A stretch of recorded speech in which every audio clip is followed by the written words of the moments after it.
ಆರೋಗ್ಯವಾಗಿ ಅಥವಾ ಮಗು ಅಭಿವೃದ್ಧಿಯನ್ನು ಹೊಂದಬೇಕು. ಹಾಗೆ ಮಕ್ಕಳಿಗೆ ಬೆಳೆಯುವ ಸಿರಿ ಮೊಳಕೆಯಲ್ಲಿ ಎಂಬಂತೆ ಚಿಕ್ಕ ವಯಸ್ಸಿನಲ್ಲಿಯೇ ಮಕ್ಕಳಿಗೆ ಒಳ್ಳೆಯದಾದಂತಹ ಒಂದು ಆಧ್ಯಾತ್ಮಿಕತೆ, ಒಳ್ಳೆಯ ಶಿಕ್ಷಣ, ಸಂಸ್ಕೃತಿ, ಸಂಸ್ಕಾರ ಎಲ್ಲ ಅಂಶಗಳು ಕಲಿಸಬೇಕು. ಹಾಗೆಯೇ ಈ ನಮ್ಮ ಶಿಕ್ಷಣ, ವಿಜ್ಞಾನ, ನಗರೀಕರಣದಿಂದಾಗಿ ವೈಚಾರಿಕ ಒಂದು ಚಿಂತನೆ ಎನ್ನುವಂಥದ್ದು ತೀವ್ರವಾಗ್ತಾ ಇದೆ. ಹೀಗೆ ಸಮಾಜದೆಲ್ಲೆಡೆ ಅಸಮಾನತೆ ಎನ್ನುವಂಥದ್ದು ತಲೆದೋರ್ತಾ ಇದೆ. ಇಂತಹ ಅಸಮಾನತೆ ವಿರುದ್ಧ ಧ್ವನಿ ಎತ್ತುವಂತಹ ಒಂದು ಮುಖ್ಯವಾದಂತಹ ಕಾರ್ಯವನ್ನ ಅನೇಕ ಸಾಹಿತಿಗಳು ಮಾಡ್ತಾ ಇದ್ದಾರೆ. ಹಾಗೆಯೇ ಇಲ್ಲಿ 12ನೇ ಶತಮಾನದಲ್ಲಿರುವಂತಹ ಒಂದು ವಚನಕಾರರ ಕಡೆ ಗಮನವನ್ನು ಕೊಟ್ಟಾಗ ಅಲ್ಲಿ ಸಮಾಜದಲ್ಲಿ ಒಂದು ಸಮಾಜದ ಏಳಿಗೆಯನ್ನ ಏಳಿಗೆ ಆಗ್ಬೇಕು ಅನ್ನುವಂಥದ್ದು ಮುಖ್ಯ ಉದ್ದೇಶ ಆಗಿತ್ತು. ಅಂದ್ರೆ ಸಮಾಜದಲ್ಲಿ ಸಮಾನತೆ ಇರಬೇಕು. ಜನರಂತೆ ಅಲ್ಲಿ ಅಸಮಾನತೆ ಇತ್ತು, ಯಾವುದೇ ರೀತಿಯಲ್ಲಿ ಸಮಾನತೆ ಇರಲಿಲ್ಲ, ಜಾತೀಯತೆ ಇತ್ತು, ಅಸ್ಪೃಶ್ಯತೆ ಇತ್ತು. ಇಂಥವುಗಳ ಒಂದು ವಿರುದ್ಧ ಹೋರಾಟವನ್ನು ಮಾಡುವಂತಹದ್ದು. ಹೀಗೆ ಬಸವಣ್ಣನವರು ಒಂದು ಕ್ರಾಂತಿಯನ್ನು ಎಬ್ಬಿಸ್ತಾ ಇದ್ದಾರೆ ಅಲ್ವಾ ಮಕ್ಕಳೇ. ಆ ಒಂದು ಕ್ರಾಂತಿಯ ಮೂಲಕ 12ನೇ ಶತಮಾನದಲ್ಲಿ ಒಂದು ಹೊಸದಾದಂತಹ ಒಂದು ಬದಲಾವಣೆ ಸಮಾಜದಲ್ಲಿ ಆಗ್ತಾ ಇದೆ. ಹಾಗೆಯೇ ಅವು ವಚನಕಾರ ತಿಳಿಸಿಕೊಟ್ಟಂತಹ ನಡೆ ನುಡಿಗಳ ಸಮನ್ವಯವೇ ನಿಜವಾದ ಅರಿವು. ಹಾಗೆಯೇ ಈ ಒಂದು ಪ್ರತಿಯೊಬ್ಬರ ಅಂತರಂಗ ಹಾಗೂ ಬಹಿರಂಗ ಹೇಗೆ ಶುದ್ಧಿ ಇರಬೇಕು ಅನ್ನುವಂಥದ್ದು ಹೇಳ್ತಾ ಇದ್ದಾರೆ. ಕಳಬೇಡ, ಕೊಳಬೇಡ, ಹುಸಿಯ ನುಡಿಯಲು ಬೇಡ, ಮುನಿಯ ಬೇಡ, ಅನ್ಯರಿಗೆ ಅಸಹ್ಯ ಪಡಬೇಡ, ತನ್ನ ಬಣ್ಣಿಸಬೇಡ, ಇಳಿದು ಹಳಿಯಲು ಬೇಡ. ಇದೇ ಅಂತರಂಗ ಶುದ್ಧಿ, ಇದೇ ಬಹಿರಂಗ ಶುದ್ಧಿ, ಇದೇ ನಮ್ಮ ಕೂಡಲ ಸಂಗನ ಶರಣರ ಒಲಿಯುವ ಪರಿ. ಹೀಗೆ ನಮ್ಮ ಅಂತರಂಗ ಹಾಗೂ ಬಹಿರಂಗ ಹೇಗೆ ಶುದ್ಧಿ ಇರಬೇಕು ಅನ್ನುವಂಥದ್ದನ್ನ ವಚನಕಾರ ತಿಳಿಸ್ತಾರೆ. ಮುಖ್ಯವಾಗಿ ಇಲ್ಲಿ ಬಸವಣ್ಣವರು ಗೊತ್ತಿದ್ದಾರೆ, ಅಕ್ಕಮಾದೇವಿ, ಅಲ್ಲಮಪ್ರಭು, ಜೇಡರ ದಾಸಿಮಯ್ಯ, ಈ ಹಲವಾರು ಶರಣರು ಬರ್ತಾ ಇದ್ದಾರೆ. ಹೀಗೆ ಅವರು ಒಂದೊಂದು ರೀತಿಯಲ್ಲಿ ಮಾನವನಿಗೆ ಜೀವನಕ್ಕೆ ಅತ್ಯಂತ ಹತ್ತಿರವಾದಂತಹ ಒಂದು ರೀತಿಯಲ್ಲಿ ಮೌಲ್ಯಗಳನ್ನು ನಮಗಿಂದು ಪರಿಚಯಿಸಿದ್ದಾರೆ. ಹೀಗೆ ಅಂತಹ ಒಂದು ನಾವೆಲ್ಲರೂ ಸಮಾಜದಲ್ಲಿ ಒಂದು ಸಮಾನತೆ, ಸಾಮರಸ್ಯ ಇದ್ದಾಗ ಒಂದು ಮಹನೀಯರ ಒಂದು ಹಾದಿಯಲ್ಲಿ ನಾವು ನಡ್ಕೋಬೇಕಾಗುತ್ತೆ. ಅಂದಾಗ ಇಡೀ ಜಾಗತ್ತೇ ಒಂದು ಹೊಸದಾದಂತಹ ಒಂದು ರೀತಿಯಲ್ಲಿ ಒಂದು ಬದಲಾವಣೆ ಆಗ್ತದೆ. ಹಾಗೆ ಇಲ್ಲಿ ಬುದ್ಧನ ಕುರಿತಾಗಿ ಹೇಳುವಂತ ಬುದ್ಧನ ಕಾರುಣ್ಯ, ಕರುಣೆಯ ಮೌಲ್ಯಗಳನ್ನು ನಾವು ಅಳವಡಿಸ್ಕೋಬೇಕು. ಸಮಾಜದ ಸಮಾನತೆ ಬರಬೇಕು ಅಂದ್ರೆ ಹಾಗೆ ಹೀಗೆ ಕನ್ನಡ ಸಾಹಿತ್ಯದ ಹಲವಾರು ಪುಟಗಳನ್ನು ಹಾಗಂದಾಗ ಹಳೆಗನ್ನಡ ಸಾಹಿತ್ಯ, ಹೊಸಗನ್ನಡ ಸಾಹಿತ್ಯ, ನವೋದಯ ಸಾಹಿತ್ಯ, ದಲಿತ ಬಂಡಾಯ ಸಾಹಿತ್ಯ, ಪ್ರಗತಿಶೀಲ ಸಾಹಿತ್ಯ ಅಂತ ಹಲವಾರು ಪ್ರಕಾರಗಳು ಬರ್ತದೆ. ಅದರಲ್ಲಿ ಸಾಹಿತಿಗಳು ದಲಿತ ಬಂಡಾಯ ಸಾಹಿತ್ಯ ಅಂತ ಒಂದು ಬರ್ತದೆ. ಹಿಂದುಳಿದಂತಹ ಜನರ ಸಮೂಹ ಏನ್ ಮಾಡಿದ್ರೆ ಸಮಾಜದಲ್ಲಿ ಒಂದು ಸಮಾನತೆಯನ್ನ ಮಾಡ್ತಿದ್ದಾರೆ. ಇದನ್ನ ಅಸಮಾನತೆಯನ್ನ ಹೋಗಲಾಡಿಸುವುದಕ್ಕೋಸ್ಕರ ಸಾಹಿತ್ಯದ ರೂಪದಲ್ಲಿ ಎಲ್ಲರೂ ಸಮಾನರು ಅನ್ನುವಂಥ ತಿಳಿಸುವಂತಹದ್ದೇ. ಹೇಗೆ ವಚನ ಸಾಹಿತ್ಯದ ಮೂಲಕ ಪರಿಚಯಿಸುತ್ತಾರೆ, ಹಾಗೆ ಬುದ್ಧನ ಒಂದು ಮೌಲ್ಯಗಳ ಮೂಲಕ ನಾವೆಲ್ಲರೂ ಸಮಾಜದಲ್ಲಿ ಸಮಾನರಾಗಬೇಕು ಅನ್ನುವಂಥದ್ದನ್ನು ಅವರು ತಿಳಿಸ್ತಾರೆ. ಮಕ್ಕಳಿಗೆ 9ನೇ ತರಗತಿಯಲ್ಲಿ ಮರಳಿ ಮನೆಗೆ ಅಂತ ಪದ್ಯದಲ್ಲಿ ಅದರಲ್ಲಿದೆ, ಬುದ್ಧನ ಒಂದು ಕವನ ಬರೆದಿದ್ದಾರೆ. ಅಲ್ಲಿದೆ ಬುದ್ಧನ ಮೌಲ್ಯಗಳಾವು, ಪಂಚಶೀಲ ತತ್ವಗಳು ಹೇಗಿದೆ ಅನ್ನುವಂಥ ಸಮಾನತೆ ಸೃಷ್ಟಿಸುವಂತ ಹಲವಾರು ಅಂಶಗಳನ್ನು ನೀವು ತರಗತಿಯಲ್ಲಿ ಅಧ್ಯಯನ ಮಾಡಿದ್ದಾರೆ. ಹೀಗೆ ಒಂದು ಅಡಿಯಲ್ಲಿ ಈ ಸಾಹಿತ್ಯದಲ್ಲಿ ರಚಿಸ್ತಾ ಇದ್ದಾರೆ. ಈಗ ಮಕ್ಕಳೇ 10ನೇ ತರಗತಿಯಲ್ಲಿ ಬರುವಂತಹ ಗದ್ಯ 5ರಲ್ಲಿರುವಂತಹ ಎದೆಗೆ ಬಿದ್ದ ಅಕ್ಷರ ಅನ್ನುವಂತಹ ಪಾಠವನ್ನ ದೇವನೂರು ಮಹಾದೇವರವರು ರಚಿಸಿದ್ದಾರೆ ಕವಿ. ಇಲ್ಲಿ ಎದೆಗೆ ಬಿದ್ದ ಅಕ್ಷರ ಅಂದ್ರೆ ನಮ್ಮ ಎದೆಗೆ ಬಾಲ್ಯದಿಂದಲೇ ಕಲಿತಂತಹ ಒಂದು ಅಕ್ಷರ. ಅದೇನಾಗುತ್ತೆ ಅಂದ್ರೆ ಮಹತ್ವವೇನು ಹಾಗೆ ತಿಳಿಸುವಂತಹದ್ದಾಗಿದೆ. ಬೆಳೆ ಆವಾಗ ಹೇಳಿದಾಗೆ ಬೆಳೆಯುವ ಸಿರಿ ಮೊಳಕೆಯಲ್ಲಿ ಎಂಬಂತೆ. ನೋಡಿ, ಬೀಜ ಅನ್ನುವಂಥದ್ದು ಬೀಜ ಭೂಮಿ ಬಿದ್ದಾಗ ಚೆನ್ನಾಗಿ ಬೆಳೀತು. ಮಣ್ಣಿನ ಆಧಾರದ ಮೇಲೆ ನಾವು ಹೇಗೆ ಅದಕ್ಕೆ ಗೊಬ್ಬರ ಹಾಕ್ತಿವಿ, ಗೊಬ್ಬರ ನೀರು ಹೇಗೆ ಉಣಬಡಿಸ್ತೀವೋ ಆ ರೀತಿಯಲ್ಲಿ ಗಿಡ ಬೆಳೀತಾ ಇದೆ. ಅದೇ ಆ ಗಿಡ ನೇರವಾಗಿ ಬೆಳಿಬೇಕಾದ್ರೆ ನಾವೇನ್ ಮಾಡ್ಬೇಕಾಗಿ ಕೋಲನ್ನೆಟ್ಟು ನೇರವಾಗಿ ಬೆಳೆಸ್ಬೇಕು. ಅದೇ ಹೇಗೆ ಅದ್ರ ಪಾಡಿಗೆ ಅದು ಬಿಟ್ಟಿವೆ ಏನಾಗುತ್ತೆ, ಅದು ಹೇಗೆ ಬೇಗ ಅಂಕುಡು ಕಾಲು ಬೆಳೆಯುತ್ತೆ. ಹಾಗೆಯೇ ನಾವು ಕಲಿತಂತಹ ಒಂದು ಶಿಕ್ಷಣ ಅದಕ್ಕೆ ನಾವು ಮಾರ್ಗದರ್ಶಕರಾಗಿರ್ಬೇಕು. ಮಕ್ಕಳಿಗೆ ಕೆಲವು ಉದಾಹರಣೆ ಹೇಳ್ತೀವಿ. ಬೆಳೆಯುವ ಸಿರಿ ಮೊಳಕೆಯಲ್ಲಿ. ಮಕ್ಕಳಲ್ಲಿ ಬಾಲ್ಯದಿಂದಲೇ ಕಲಿತಂತಹ ಮೌಲ್ಯಗಳನ್ನ ನೀವು ಹೇಗೆ ಕಲಿತಿರ್ತೀರೋ ಹಾಗೆ ಮುಂದೆ ಏನ್ ಮಾಡ್ತೀರಾ, ಬೆಳೆ ದೊಡ್ಡವರಾದಾಗ ಅದನ್ನ ನೀವು ಸಮಾಜದಲ್ಲಿ ಇರ್ತೀರಾ, ಆ ರೀತಿ ಒಳ್ಳೆಯವರಾಗಿರ್ತೀರಾ ಅಂತ ಹೇಳ್ತೀವಿ ನಾವು. ಹಾಗೆಯೇ ಈ ಒಂದು ಎದೆಗೆ ಬಿದ್ದ ಅಕ್ಷರ, ನಮ್ಮ ಹೃದಯಕ್ಕೆ ಆಟಿದಂತಹ ಶಿಕ್ಷಣ ಕಲಿತಂತಹ ಅಕ್ಷರದ ಒಂದು ಮಹತ್ವ. ಅದರಿಂದ ನಾವು ಹಲವಾರು ವಿದ್ಯೆ ಕಲಿತಿದ್ದೀವಿ, ಅನೇಕ ಉಪಯೋಗ ಬರ್ತದೆ. ಹಾಗೆ ಉತ್ತಮವಾದಂತಹ ಒಂದು ಶಿಕ್ಷಣವನ್ನ ಪಡೆದಾಗ ನಾನು ಸಮಾಜಕ್ಕೆ ಒಬ್ಬ ಮಾದರಿ ವ್ಯಕ್ತಿಯಾಗಿ ಮಾರ್ಪಡಲಿಕ್ಕೆ ಸಾಧ್ಯ ಆಗುತ್ತೆ ಅಂತ ಹೇಳ್ತಾರೆ. ಹಾಗೆಯೇ ನೋಡೋಣ ಮಕ್ಕಳೇ, ದಾನ ನಂತರ ಲೇಖಕರಾಗಿರುವಂತಹ ದೇವನೂರು ಮಹಾದೇವ ಅವರ ಒಂದು ಜೀವನ ಪರಿಚಯವನ್ನ ನಾವು ಮೊದಲನೇದಾಗಿ ತಿಳ್ಕೊಳ್ಳೋಣ. ಹಾಗಾದ್ರೆ ಮಕ್ಕಳೇ, ಪಠ್ಯಪುಸ್ತಕನೆಲ್ಲೂ ತಂದಿದ್ದೀರಲ್ವಾ? ಈಗ ಪುಟ ಸಂಖ್ಯೆ 53. ಪುಟ ಸಂಖ್ಯೆ 53, ದೇವನೂರು ಮಹಾದೇವ. ಪಠ್ಯಪುಸ್ತಕದಲ್ಲಿದೆ. ಆ ಕವಿಯ ಒಂದು ಭಾವಚಿತ್ರ ಇದೆ ಮಕ್ಕಳೇ ಅಲ್ವಾ, ನೋಡ್ತಿದ್ದೀರಾ? ಆ ಕವಿ ಅವರೇ ದೇವನೂರು ಮಹಾದೇವ. ದೇವನೂರು ಮಹಾದೇವ ಕೃತಿಕಾರರ ಪರಿಚಯ. ದೇವನೂರ ಮಹಾದೇವ ಅವರು 1949ರಲ್ಲಿ ಮೈಸೂರು ಜಿಲ್ಲೆಯ ನಂಜನಗೂಡು ತಾಲೂಕಿನ ದೇವನೂರಿನವರು. ಮೈಸೂರಿನ ಭಾರತೀಯ ಭಾಷಾ ಸಂಸ್ಥಾನದಲ್ಲಿ ಅಧ್ಯಾಪಕರಾಗಿ ಸೇವೆ ಸಲ್ಲಿಸಿದ ಇವರು ಬಂಡಾಯ ಮತ್ತು ದಲಿತ ಸಾಹಿತ್ಯದ ಪ್ರಮುಖರಲ್ಲಿ ಒಬ್ಬರಾಗಿದ್ದಾರೆ. ಆಡು ಮಾತಿನ ಧ್ವನಿ ಶಕ್ತಿಯನ್ನು ಎತ್ತರಿಸಿದ ಶಬ್ದ ಶಿಲ್ಪಿ ಇವರು. ದ್ಯಾವನೂರು, ಒಡಲಾಳ, ಗಾಂಧಿ ಮತ್ತು ಮಾವೋ, ನಂಬಿಕೆಯ ನೆಂಟ, ನೋಡು ಮತ್ತು ಕೂಡು, ಎದೆಗೆ ಬಿದ್ದ ಅಕ್ಷರ ಶ್ರೀಯುತರ ಪ್ರಮುಖ ಕೃತಿಗಳು. ಇವರ ಕುಸುಮ ಬಾಲೆ ಕಾದಂಬರಿಗೆ ಕೇಂದ್ರ ಸಾಹಿತ್ಯ ಅಕಾಡೆಮಿ ಪ್ರಶಸ್ತಿ, ಒಡಲಾಳ ಕೃತಿಗೆ ಭಾರತೀಯ ಭಾಷಾ ಪರಿಷತ್ ಪ್ರಶಸ್ತಿ, ಕರ್ನಾಟಕ ರಾಜ್ಯೋತ್ಸವ ಪ್ರಶಸ್ತಿಗಳು ಲಭಿಸಿವೆ. ಹಾಗಾದ್ರೆ ಮಕ್ಕಳೇ, ಈ ಕವಿ ಪರಿಚಯಕ್ಕೆ ಸಂಬಂಧಪಟ್ಟ ಹಾಗೆ ನಿಮಗೆ ಪರೀಕ್ಷೆಯಲ್ಲಿ 3 ಅಂಕ ಪ್ರಶ್ನೆ ಕಡ್ಡಾಯವಾಗಿ ಬಂದೇ ಬರುತ್ತೆ. ಹಾಗಾದ್ರೆ ನಾವು ಇದನ್ನ ಇವಾಗಲೇ ಅಭ್ಯಾಸ ಮಾಡ್ಕೋಬೇಕು. ಕವಿ ಜನಿಸಿದ ಸ್ಥಳ, ಇಸ್ವಿ, ಅವ್ರು ಬರೆದಂತಹ ಕೃತಿಗಳು, ಅದಾದ ನಂತರ ಅವರಿಗೆ ಬಂದಂತಹ ಪ್ರಶಸ್ತಿಗಳು. ಮಕ್ಕಳೇ, ಇನ್ನೊಂದು ಬಾರಿ ನಾವೇನ್ ಮಾಡೋಣ, ಪುನರ್ಮನನ ಮಾಡ್ಕೊಳ್ಳೋಣ. ಹಾಗಾದ್ರೆ ದೇವನೂರು ಮಹಾದೇವರವರು ಮೈಸೂರು ಜಿಲ್ಲೆಯ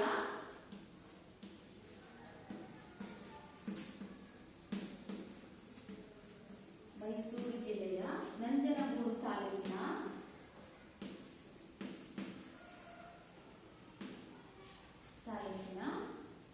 ದೇವನೂರಿನಲ್ಲಿ ಜನಿಸಿದರು.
ಯಾವಪ್ಪ ಅನ್ನೋದಾದ್ರೆ ಯಾವ ನೂರು ಒಡಲಾಳ ಗಾಂಧಿ ಮತ್ತು ಮಾವು ನಂಬಿಕೆಯ ನೆಂಟ ಎದೆಗೆ ಬಿದ್ದ ಅಕ್ಷರ. ಈ ಕೃತಿಗಳನ್ನು ಇವರು ರಚಿಸಿದ್ದಾರೆ. ಇವರು ಬರೆದಂತಹ ಕಾದಂಬರಿ ಕುಸುಮಬಾಲೆ. ಹಾಗಾದ್ರೆ ಮಕ್ಕಳೇ, ಈಗ ಈ ರೀತಿಯಾಗಿ ಅನೇಕ ಮಹನೀಯರು ನಮಗೆ ಹಲವಾರು ಮೌಲ್ಯಗಳನ್ನು ಪರಿಚಯಿಸಿದ್ದಾರೆ. ಅದರಲ್ಲಿ ಮುಖ್ಯವಾಗಿ ಬುದ್ಧನ ತಿಳಿಸಿದಂತಹ ಒಂದು ಕಾರುಣ್ಯ, ಸಮತೆ, ಪ್ರಜ್ಞೆಗಳು, ದೇವರು, ಈ ಮೂರು ಅಂಶಗಳಲ್ಲಿ ನಾವು ಜಾಗೃತರಾಗಬೇಕು. ಯಾವ್ಯಾವು ಇವು ಮುಖ್ಯವಾದಂತಹ ಮೂರು ಅಂಶಗಳ ಒಂದು ಪರಿಚಯವನ್ನು ತಿಳಿಸ್ತಾರೆ ಇವರು. ಯಾರಪ್ಪ ಅಂದ್ರೆ ಒಂದೇದು ಕಾರುಣ್ಯ,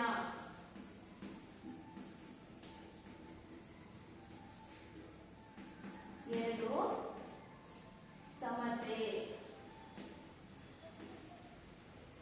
ನೆಕ್ಸ್ಟ್ ಪ್ರಜ್ಞೆ.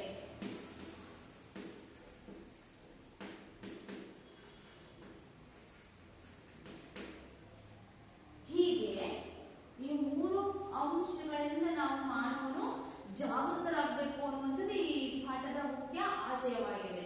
ಹಾಗಾದ್ರೆ ಪ್ರಸ್ತುತ ವಚನಕಾರರ ನಡೆ ನುಡಿಗಳ ಒಂದು ಸಮನ್ವಯವೇ ಅರಿವು, ತಿಳುವಳಿಕೆ. ಹಾಗೆ ಅಂತರಂಗದ ಒಂದು ನಮ್ಮ ಅಂತರಂಗ, ಅಂತರಾತ್ಮ, ನಮ್ಮ ಮನಸ್ಸಂತೆ ಅಲ್ವಾ, ಅದರ ಒಂದು ಹೊಂದಾಣಿಕೆಯಿಂದ ಮಾತ್ರ ನಮ್ಮಲ್ಲಿ ಸಮಾನತೆ, ಸಾಮರಸ್ಯ ಇದಕ್ಕೆ ಸಾಧ್ಯ.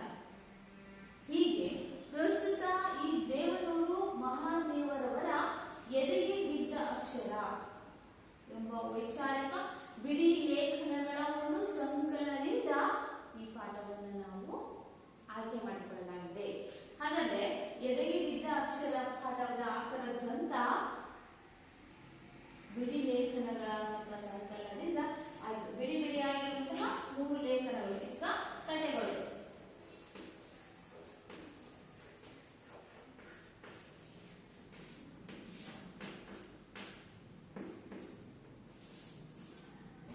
ಈ ಬಿಡಿ ಲೇಖನಗಳಿಂದ ಪ್ರಸ್ತುತ ವೈಚಾರಿಕ ಬಿಡಿ ಲೇಖನಗಳಿಂದ ಪ್ರಸ್ತುತ ಎದೆಗೆ ಬಿದ್ದ ಅಕ್ಷರ ಅನ್ನುವಂತಹ ಒಂದು ಪಾಠವನ್ನ ಆಯ್ಕೆ ಮಾಡಿಕೊಂಡಿದೆ ಮಕ್ಕಳೇ.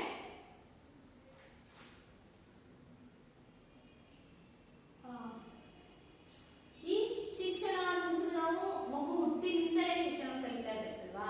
ತಾಯಿಯ ಒಂದು ಆರೈಕೆಯಿಂದ ಮಗು ತಾಯಿಯೇ ಮೊದಲ ಪಾಠಶಾಲೆ, ಜನನಿ ತಾನೇ ಮೊದಲ ಗುರು ಎಂಬಂತೆ ಮಗು ಬಾಲ್ಯದಿಂದಲೇ ಶಿಕ್ಷಣ ಕಲಿತಿದೆ. ಆದರೆ ನಾವೇನ್ ಶಾಲೆಗೆ ಬಂದ ನಂತರ ಓದು, ಬರವಣಿಗೆ, ಹೀಗೆ ಹಲವಾರು ಶಿಕ್ಷಣವನ್ನ ಕೊಡ್ತಾ ಹೋಗ್ತೀವಿ. ಹೀಗೆ ಮಾನವನು ಪಡೆದಂತಹ ಒಂದು ಶಿಕ್ಷಣ, ವಿಜ್ಞಾನ, ನಗರೀಕರಣದ ಪ್ರಭಾವದಿಂದಾಗಿ ವೈಚಾರಿಕ ಚಿಂತನೆ ಅನ್ನೋದು ತೀವ್ರ ಹೆಚ್ಚಿನ ಪ್ರಮಾಣದಲ್ಲಿ ಆಗ್ತಾ ಇದೆ. ಹಾಗೆಯೇ ನಗರೀಕರಣ ಅಂದ್ರೆ ಹಳ್ಳಿಗಳಿಂದ ಬಿಟ್ಟು ಸಿಟಿಗೆ ಹೋಗೋದ್ರಲ್ಲಿ ದೊಡ್ಡ ದೊಡ್ಡ ಫ್ಯಾಕ್ಟರಿ, ಬಿಸ್ನೆಸ್, ವ್ಯವಹಾರವನ್ನ ಮಾಡುವಂತದ್ದಿಗೆ ವಿಜ್ಞಾನ ಮುಂದುವರೆದಂತೆ ನೋಡಿ ಮಾನವ ಏನ್ ಮಾಡ್ತಿದ್ದಾನೆ, ಆಕಾಶ ಗಗನಯಾನಿಗಳಾಗಿ ಆಕಾಶಗಾಮಿಗಳೇ ಮಾಡ್ತಿದ್ದಾನೆ, ಹೋಗಿ ಗ್ರಹಗಳ ಕುರಿತು ಅಧ್ಯಯನ ಮಾಡ್ತಿದ್ದಾನೆ, ಹೊಸ ಹೊಸ ಒಂದು ಟೆಕ್ನಾಲಜಿ ತಂತ್ರಜ್ಞಾನ ಬಳಕೆ ಮಾಡ್ತಿದ್ದಾನೆ, ಹೊಸ ಹೊಸ ಒಂದು ಯೋಜನೆಗಳನ್ನು ಕಂಡುಹಿಡಿತಾ ಇದ್ದಾನೆ. ನೋಡಿ ಈಗ ಉದಾಹರಣೆಗೆ ಏನಪ್ಪಾ ಅಂದ್ರೆ ನೋಡಿ ವಿಜ್ಞಾನದ ಮೂಲಕ ಏನ್ ಮಾಡ್ತಿದ್ದಾನೆ ಮಾನವ, ಮೊದಲ ಹಳ್ಳಿಗಳಲ್ಲಿ ಭತ್ತ ಕೊಯ್ಲಿಕ್ಕೆ ಏನ್ ಮಾಡ್ತಿದ್ರು, ಜೆಡ್ ಇರ್ತಾ ಇದ್ರು. ಈಗ ಅದಕ್ಕೂ ಭತ್ತ ಕೊಯ್ಲಿಕ್ಕೆ ಮಿಷನ್ ಬಂದಿದೆ. ಭತ್ತದ ಹುಲ್ಲನ್ನ ಕೊಯ್ದು ಬೆಂಡೆಯಾಗಿರ್ತಾರಲ್ವಾ, ಅದಕ್ಕೂ ಸಹ ಮಿಷನ್. ಹೀಗೆ ಮಾನವನ ಹೆಚ್ಚು ಬುದ್ಧಿವಂತಿಕೆ ಬಂದ ಹಾಗೆ ತಿಳುವಳಿಕೆಯಿಂದಾಗಿ ಏನ್ ಮಾಡ್ತಿದ್ದಾನೆ, ಅನೇಕ ಹೊಸ ಹೊಸ ಯೋಜನೆಗಳನ್ನ ಮಾಡ್ತಾ ಇದ್ದಾನೆ. ಹೀಗೆ ವಿಜ್ಞಾನ ಮುಂದುವರಿದ ಹಾಗೆ ಒಂದು ವೈಚಾರಿಕ ಚಿಂತನೆ, ಆಲೋಚನೆಗಳು ಜಾಸ್ತಿ ಆಗ್ತಾ ಇದೆ. ಅದ್ರ ಜೊತೆಯಲ್ಲಿಯೇ ಅಸಮಾನತೆ ಅನ್ನುವಂಥದ್ದು ವಿರುದ್ಧ ಧ್ವನಿ ಎತ್ತುವ ಒಂದು ಪರಿಸ್ಥಿತಿ ನಿರ್ಮಾಣ ಆಗ್ತದೆ. ಅದರ ಅಡಿಯಲ್ಲಿ ಅಸಮಾನತೆ ಅನ್ನುವಂಥದ್ದು ಹೆಚ್ಚಿನಾಗಿ ತಲೆದೋರ್ತಾ ಇದೆ, ತಲೆ ಕಾಣ್ತಾ ಇದೆ. ಅದ್ರ ವಿರುದ್ಧ ಧ್ವನಿಯನ್ನ ಎತ್ತುವಂತಹ ಒಂದು ಸಮಯ ಬರ್ತಾ ಇದೆ. ಆದ್ರೆ ಅವರೆಲ್ಲರ ಮಧ್ಯೆ ಒಂದು ಸಾಮಾಜಿಕ ಒಂದು ಸಾಮರಸ್ಯಕ್ಕೆ ಮೊದಲಿನ ಅಡ್ಡಿ ಮೌಢ್ಯ ಆಚರಣೆಗಳು. ಮೌಢ್ಯ ಮರೆಯಾಗುವವರೆಗೂ ಸಾಮರಸ್ಯ ಎಂಬುದು ಕನಸಾಗಿ ಉಳಿಯುತ್ತಿದೆ. ನಮ್ಮಲ್ಲಿರುವಂತಹ ಮೂಢನಂಬಿಕೆಗಳು ಇವು ಸಹ ಒಂದು ಸಮಾಜದಲ್ಲಿ ಅಸಮಾನತೆ ಉಂಟಾಗಲಿಕ್ಕೆ ಕಾರಣ ಆಗಿದೆ. ಈ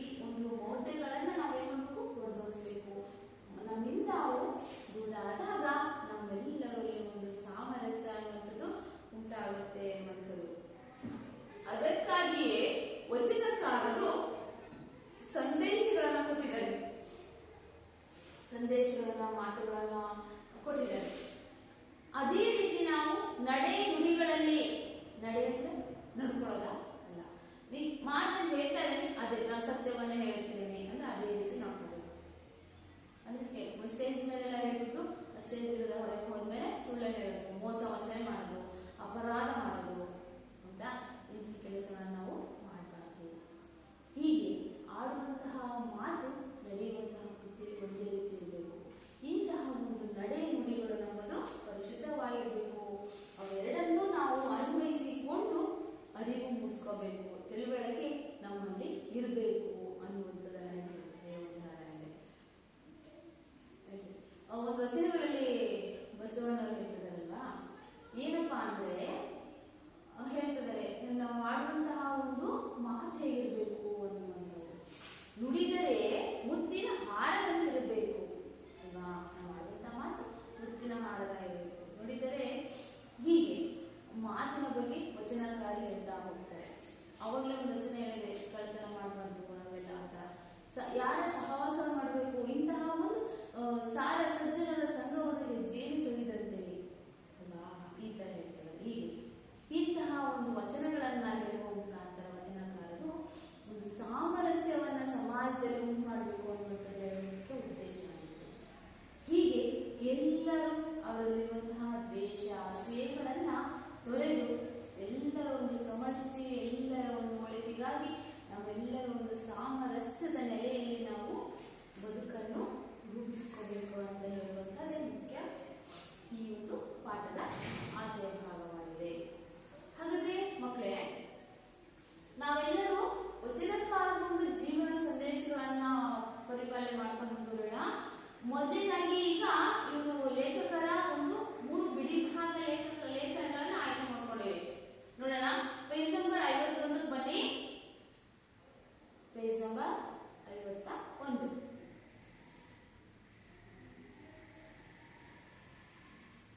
ಪಠ್ಯ ಪುಸ್ತಕದಲ್ಲಿರುವಂತಹ ಪುಟ ಸಂಖ್ಯೆ 51ರಲ್ಲಿದೆ.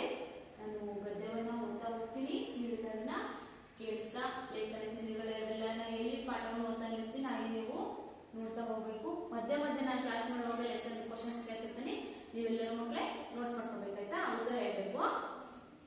ಓಕೆ. ಭೂಮಿಗೆ ಬಿದ್ದ ಬೀಜ, ಎದೆಗೆ ಬಿದ್ದ ಅಕ್ಷರ, ಇಂದೆಲ್ಲ ನಾಳೆ ಫಲ ಕೊಡುವುದು. ಕವಿ ಸಿದ್ಧಲಿಂಗಯ್ಯ ಒಮ್ಮೆ ನನಗೆ ಹೇಳಿದ ಕಥೆಗಳಲ್ಲಿ ಮನೆ ಮಂಚಮ್ಮ ಎಂಬ ಗ್ರಾಮ ದೇವತೆಯ ಒಳಗಿಂದ ನನ್ನ ದೇವರು ಒಡಮೂಡುತ್ತದೆ.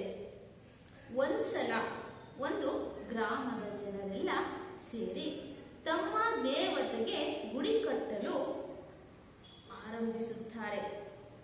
ಹೀಗೆ ಕಟ್ಟ ಚಾವಣಿ ಮಟ್ಟಕ್ಕೆ ಆ ಗುಡಿ ಬಂದಾಗ ಒಬ್ಬನ ಮೈ ಮೇಲೆ ಆ ದೇವತೆ ಮಂಚಮ್ಮ ಆವಾಹಿಸಿಕೊಂಡು ನಿಲ್ಲಿಸಿ ನನ್ನ ಮಕ್ಕಳ ಎಂದು ಅಬ್ಬರ ಮಾಡುತ್ತಾಳೆ.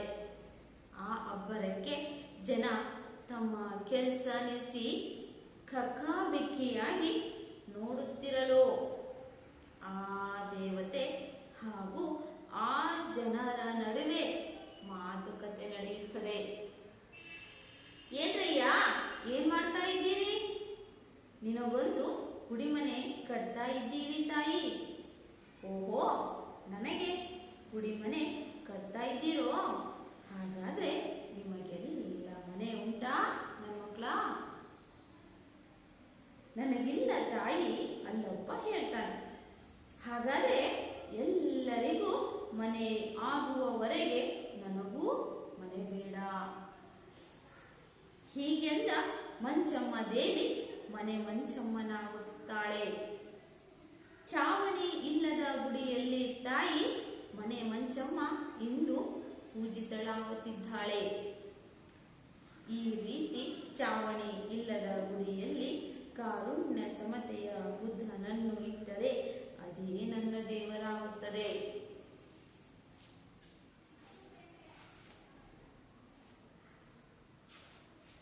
ಮೊನ್ನೆ ಒಂದು ಪುಸ್ತಕ ಓದುತ್ತಾ ಇದ್ದೆ, ಶಿವಾನುಭವ ಶಬ್ದಕೋಶ. ಪುಸ್ತಕದ ಹೆಸರು. ಹಳಕಟ್ಟಿಯವರು ಬರೆದ ಪುಸ್ತಕ ಅದು. ಅರಿವು ಜ್ಞಾನದ ಬಗ್ಗೆ ಅವರು ಹೇಳಿರೋದು ನೋಡಿ ನನಗೆ ಸುಸ್ತಾಗೋಯ್ತು. ವಚನಕಾರರ ದೃಷ್ಟಿಯಲ್ಲಿ ಅರಿವು ಅಂದರೆ ತನ್ನಷ್ಟಕ್ಕೆ ತಾನು ಇರುವ ಕೇವಲ ತಿಳುವಳಿಕೆ, ಜ್ಞಾನ ಮಾತ್ರ ಅಲ್ಲ. ಅದು ಕ್ರಿಯೆಯ ಅನುಭವದಿಂದ ಒಡಮೂಡುವುದು. ಅದು ಕೇಳಿ ತಿಳಿದಿದ್ದಲ್ಲ, ಕ್ರಿಯೆಯಲ್ಲಿ ಮೂಡಿದ ತಿಳುವಳಿಕೆ. ಅದು ತರ್ಕವಲ್ಲ. ನಡೆಯಿಂದ ನುಡಿ ಹುಟ್ಟಿದರೆ ಅದು ಅರಿವು. ಈಗ ನನ್ನ ಮನಸ್ಸು ಅರಿವಿಗಾಗಿ ಕಂಡ ಕಡೆ ಇದುವರೆಗೆ ಭಾರತೀಯ ಪರಂಪರೆಯಲ್ಲಿ ಈ ಸುಟ್ಟುಕೊಂಡು ಬರುವ ಅರಿವು ಯಾರ್ಯಾರಿಗಿದೆ, ಎಲ್ಲೆಲ್ಲಿದೆ ಹುಡುಕಾಡತೊಡಗಿದೆ. ಮಕ್ಕಳೇ, ಪದಗಳ ಅರ್ಥ ನೋಟ್ ಮಾಡ್ಕೊಳ್ಳಿ.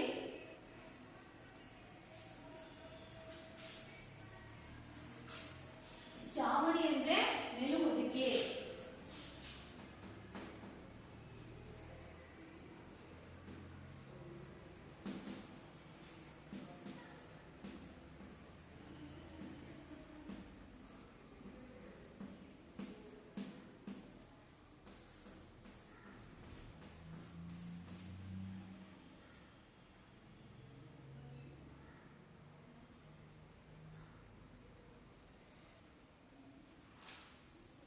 ಆಯ್ತಾ ಮಕ್ಕಳೇ?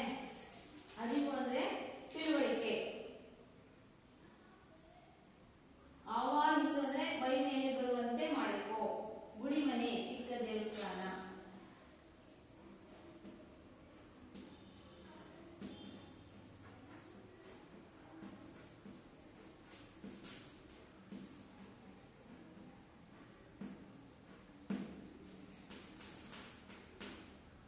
ಆವಾಹಿಸು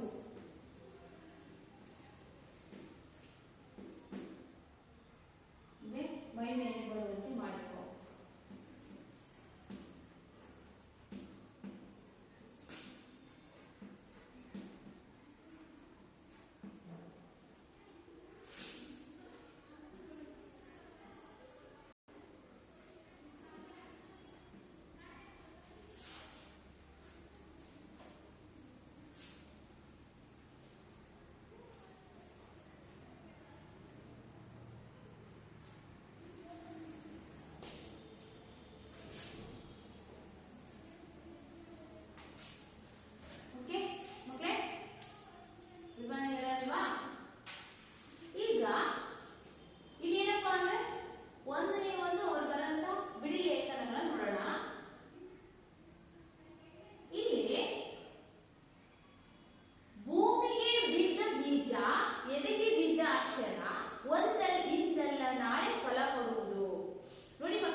ಸಸಿ ಹುಟ್ಟಿರುತ್ತಲ್ವಾ, ಹೀಗೆ ಅಲ್ಲೆಲ್ಲ ಗಿಡ ಗಿಡಗಳು ಹೇಗೆ ಅಂದ್ರೆ ಹುಟ್ಟುತ್ತೆ ಅಂದ್ರೆ ಮಳೆ ಗಾಳಿ ಹಾಗೂ ಹರಿಯುವ ನೀರಿನ ಮುಖಾಂತರ ಈ ಭೂಮಿಯ ಮೇಲೆ ಇರುವಂತಹ ಬೀಜಗಳು ಏನಾಗುತ್ತೆ, ಬಂದು ಅಲ್ಲಿ ಬೀಳುತ್ತೆ. ಅಲ್ಲಿ ಆ ಭೂಮಿಯಲ್ಲಿ ಸ್ವಲ್ಪ ತೇವಾಂಶ ಇದ್ದ ಸಮಯದಲ್ಲಿ ಏನಾಗುತ್ತೆ, ಅದು ಬೀಜ ಮೊಳಕೆ ಹೊಡೆದು ಹುಟ್ಕೊಳ್ಳುತ್ತೆ. ಹಾಗೆಯೇ ಭೂಮಿಗೆ ಬಿದ್ದಂತಹ ಬೀಜ ಅದು ಬೆಳಿಲಿಕ್ಕೆ ಅವಶ್ಯಕವಾಗಿರುವಂತಹ ಒಂದು ತೇವಾಂಶ ಮತ್ತೆ ನೀರು ಏನಾದ್ರೂ ಇತ್ತು ಸ್ಥಳದಲ್ಲಿ ಅಂದ್ರೆ ಅದೇನಾಗುತ್ತೆ, ಬೀಜ ಬೆಳೆದು ಮೊಳಕೆ ಹೊಡೆದು ಹೆಮ್ಮರವಾಗಿ ಬೆಳೆಯುತ್ತೆ ಅಲ್ವಾ. ಹಾಗೆಯೇ ಆ ಭೂಮಿಗೆ ಬಿದ್ದಂತಹ ಬೀಜ ಯಾವುದೇ ಕಾರಣಕ್ಕೆ ಏನಾಗಲ್ಲ, ಅದು ಲಾಸ್ ಆಗಲ್ಲ. ಅಕಸ್ಮಾತ್ ಆ ಜಾಗದಲ್ಲಿ ತೇವಾಂಶ ಇದ್ದೇ ಇದ್ದು ಒಣ ಭೂಮಿಯಲ್ಲಿ ಬಿತ್ತು ಅಂದ್ರೆ ಅದೇನಾಗುತ್ತೆ, ಮಳೆಗಾಲ ಪ್ರದೇಶದಲ್ಲಿ ಎಲ್ಲೋ ಇದ್ದು ಅಂದ್ರೆ ಅವು ಬೀಜಗಳು ಮೊಳಕೆ ಹೊಡೆಯಲ್ಲ, ಅಂದ್ರೆ ಸಸ್ಯ ಆಗೋದಿಲ್ಲ. ಹೀಗೆ ಆ ಭೂಮಿಯ ಮೇಲೆ ಒಂದು ಉತ್ತಮವಾದಂತಹ ಒಂದು ಪ್ರದೇಶದಲ್ಲಿ ಬಿದ್ದಾಗ ಅದು ಬೆಳೆದು ಮರವಾಗಿ ಬೆಳೆಯುತ್ತದೆ. ಹಾಗೆಯೇ ಎದೆಗೆ ಬಿದ್ದ ಅಕ್ಷರ, ನಾವು ಬಾಲ್ಯದಿಂದಲೇ ಕಲಿತಂತಹ ಒಂದು ವಿದ್ಯೆ ಅಕ್ಷರ ನಮ್ಮ ಒಂದಲ್ಲ ಒಂದು ನಮ್ಮ ಜೀವನದಲ್ಲಿ ಉಪಯೋಗಕ್ಕೆ ಬರುತ್ತದೆ. ಯಾವುದು ಕಲಿತೀವಿ, ಅಕ್ಷರ ಕಲಿತಾ ಇದೀವಿ, ಮೌಲ್ಯಗಳನ್ನು ಕಲಿತಾ ಇದೀವಿ, ಸಮಾನತೆ, ಹೀಗೆ ನಾವು ಕಲಿತಂತಹ ಒಂದು ಶಿಕ್ಷಣ ಅಕ್ಷರ ಅನ್ನುವಂಥದ್ದು ಒಂದಲ್ಲ ಒಂದು ಉಪಯೋಗಕ್ಕೆ ಬಂದೇ ಬರುತ್ತದೆ. ನೋಡಿ ಮಕ್ಕಳೇ, ಹಿರಿಯರು ಹೇಳ್ತಿದ್ದಾರೆ 3 ವರ್ಷದ ಬುದ್ಧಿ 100 ವರ್ಷದವರೆಗೆ ಎಂಬಂತೆ. ನಾವು 3ನೇ ವರ್ಷದಲ್ಲಿ ಕಲಿತಂತಹ ಒಂದು ಬುದ್ಧಿ ಜ್ಞಾನ ಇದೆ ಅಲ್ವಾ, ಅದನ್ನ 100 ವರ್ಷ ಆದ್ರೂ ನಮಗೆ ಬಳಕೆಗೆ ಬರುತ್ತೆ. ಹಾಗೆಯೇ ನಾವು ಕಲಿತಂತಹ ಒಂದು ವಿದ್ಯೆ ಅನ್ನುವಂತಹದ್ದು ಇಂದಲ್ಲ ನಾಳೆ ಫಲ ಬಂದೇ ಕೊಟ್ಟೇ ಕೊಡುತ್ತದೆ. ನೋಡಿ, ನಾವು ಚಿಕ್ಕ ಮಕ್ಳಿಗೆ ಹೇಳ್ತೀವಿ ಸುಳ್ಳನ್ನು ಹೇಳ್ಬಾರ್ದು ಅಂತ ಹೇಳ್ತೀವಿ ಅಲ್ವಾ. ಮಕ್ಳು ಹೇಳ್ತಿರ್ತೀವಿ, ಮಗು ಚಿಕ್ಕ ಮಗು ಇರುತ್ತೆ, ತುಂಬಾ ಕುತೂಹಲ, ಅಲ್ಲಿ ದೀಪ ಹಚ್ಚಿಟ್ಟಿರ್ತೀವಿ ಮನೆಯಲ್ಲಿ ಅಲ್ವಾ. ಹಚ್ಚಿದಾಗ ಅದೇನೋ ಇರ್ಬೋದು ಅಂತ ಏನ್ ಮಾಡುತ್ತೆ ಮಗು, ಆ ದೀಪವನ್ನು ಮುಟ್ಲಿಕ್ಕೆ ಹೋಗುತ್ತೆ. ಆಗ ಮಗು ನಾವು ಎಷ್ಟೇ ಹೇಳಿದ್ರು ಮಗು ಕೇಳಲ್ಲ. ಇಲ್ಲಪ್ಪ ಅದು ದೀಪ ಕೈ ಸಿಗುತ್ತೆ, ಅದು ಬೆಂಕಿ ಹಾಯಾಗುತ್ತೆ ಅಂತ ಹೇಳಿದ್ರು ಮಗು ಕೇಳಲ್ಲ. ಅದರಿಂದ ಕ್ಯೂರಿಯಾಸಿಟಿ ಆಸಕ್ತಿಯಿಂದ ಹೋಗಿ ಮುಟ್ಟುತ್ತೆ. ಆಗ ಮಗು ಕೈಯನ್ನು ಸುಟ್ಕೊಳ್ಳುತ್ತೆ. ಆಗ ಮಗು ಏನ್ ಮಾಡುತ್ತೆ, ಅಲ್ಲಿ ಒಂದು ಜ್ಞಾನ ಬಿಡುತ್ತದೆ. ಅನುಭವದ ಮೂಲಕ ಮಗು ಜ್ಞಾನ ಬಿಡುತ್ತದೆ. ಹೋಗಿ ಕೈ ಸುಟ್ಟಾಗ ಅವಾಗ ಗೊತ್ತಾಗುತ್ತೆ, ನಾನಲ್ಲಿ ಒಂದು ದೀಪವನ್ನು ಮುಟ್ಟಿದಾಗ ಕೈ ಸುಡುತ್ತೆ ಅಂತ. ಚಿಕ್ಕಂದಲ್ಲೇ ಕಲಿತಂತಹ 100 ವರ್ಷ ಅದು ಬೆಂಕಿಯಲ್ಲಿ ಕೈ ಇರೋದು ಮುಟ್ಟಿದ್ರೆ ಕೈ ಸುಡುತ್ತೆ ಅನ್ನುವಂತಹ ಒಂದು ಜ್ಞಾನ ಆ ಮಗುವಿಗೆ ಚಿಕ್ಕ ವಯಸ್ಸಿನಲ್ಲೇ ಬರುತ್ತೆ. ಹೀಗೆ ನಾವು ಬಾಲ್ಯದಿಂದಲೇ ಕಲಿತಂತಹ ಒಂದು ಜ್ಞಾನ ಇರ್ಬೋದು, ಅಕ್ಷರ ಇರ್ಬೋದು, ಅನುಭವ ಇರ್ಬೋದು, ಇವೆಲ್ಲವೂ ಏನಾಗುತ್ತೆ, ಇಂದೆಲ್ಲ ನಾಳೆ ಫಲವನ್ನ ಕೊಡ್ತಾ ಇದೆ. ನೋಡಿ ಮಕ್ಕಳೇ, ಇನ್ನೊಂದು ಹೇಳ್ಬೋದು, ನೀವು ಹಳ್ಳಿ ಗ್ರಾಮೀಣ ಪ್ರದೇಶಗಳೆಲ್ಲ ನೋಡಿದಾಗ ಕೋಳಿ ಇರುತ್ತಲ್ವಾ, ತನ್ನ ಚಿಕ್ಕ ಚಿಕ್ಕ ಮರಿಗಳ ಜೊತೆ ಕರ್ಕೊಂಡು ಹೋಗ್ತಾ ಇರುತ್ತೆ. ಯಾಕೆ ಅಂದ್ರೆ ಅದು ಚಿಕ್ಕ ಮಕ್ಕಳಿಗೆ ಒಂದು ತರಬೇತಿ ಕೊಡುತ್ತೆ. ಆಹಾರವನ್ನು ಹೇಗೆ ತಿನ್ಬೇಕು, ಎಲ್ಲೆಲ್ಲಿ ಎಂತ ಆಹಾರ ಇರುತ್ತೆ, ಹೇಗೆ ಆಯ್ಕೆ ಮಾಡ್ಕೊಂಡು ತಿನ್ಬೇಕು, ಶತ್ರುಗಳು ಹೊಡೆದಾಗ ಚೇಷ್ಟೆ ಮಾಡಿದಾಗ ಅವರಿಂದ ನಾವು ಹೇಗೆ ಪ್ರಾಣವನ್ನ ರಕ್ಷಣೆ ಮಾಡ್ಕೋಬೇಕು ಅನ್ನುವಂತಹ ಒಂದು ತರಬೇತಿಯನ್ನ ಅದು ಮರಿಗಳಿಗೆ ಹೇಳ್ತಾ ಹೋಗುತ್ತೆ. ಅದೇ ಬೆಳೆ ದೊಡ್ಡವಳು ಆದ್ಮೇಲೆ ಅದೇನಾಗುತ್ತೆ, ಅದೇ ಕಲಿಕೆಯನ್ನು ಕಲಿತಾ ಹೋಗುತ್ತೆ. ಹೀಗೆ ನಮ್ಮ ಎದೆಗೆ, ನಮ್ಮ ಹೃದಯಕ್ಕೆ ನಾಟಿದಂತಹ ಒಂದು ವಿದ್ಯೆ ಅನ್ನುವಂಥದ್ದು, ಕಲಿಕೆ ಅನ್ನುವಂಥದ್ದು ಜೀವನ ಪರ್ಯಂತ ಅದು ಮುಂದುವರಿತಾ ಹೋಗುತ್ತೆ, ಅನುಭವ ಆಗುತ್ತೆ. ಹೀಗೆ ಉತ್ತಮವಾದ ಒಂದು ಫಲವನ್ನು ಅದು ಕೊಡುತ್ತೇವೆ ಅನ್ನುವಂತಹ ಮಾತನ್ನು ಹೇಳ್ತಾರೆ. ಓಕೆ ಮಕ್ಕಳೇ, ಈ ಒಂದೇ ಕಾರ್ಯವನ್ನು ಪ್ರಶ್ನೆ ಬರುತ್ತೆ, ಇಂದೆಲ್ಲ ನಾಳೆ ಫಲ ಕೊಡುವ ಅಂಶಗಳಾವು, ಇಂದೆಲ್ಲ ನಾಳೆ ಫಲ ಕೊಡುವ ಅಂಶಗಳಾವು. ಓಕೆ, ಈ ಒಂದಾದ ಪ್ರಶ್ನೆ. ಭೂಮಿಗೆ ಬಿದ್ದ ಬೀಜ, ಎದೆಗೆ ಬಿದ್ದ ಅಕ್ಷರ, ಇಂದೆಲ್ಲ ನಾಳೆ ಫಲ ಕೊಡುವ ಅಂಶಗಳಾಗಿವೆ ಅಂತ ನೀವು ಉತ್ತರನ ಬರಬೇಕಾಗುತ್ತೆ. ನೆಕ್ಸ್ಟ್ ಇನ್ನೊಂದು ನೋಡೋಣ. ನೆಕ್ಸ್ಟ್ ಚಿಕ್ಕದಾದ ಒಂದು ಲೇಖನ ಕಥೆ ನೋಡೋಣ. ಸಿದ್ಧಲಿಂಗಯ್ಯ ಅನ್ನುವಂತ ಬರ್ತಾರೆ. ಯಾರ ಮಕ್ಕಳೇ? ಸಿದ್ಧಲಿಂಗಯ್ಯ ಒಬ್ಬ ಕವಿ.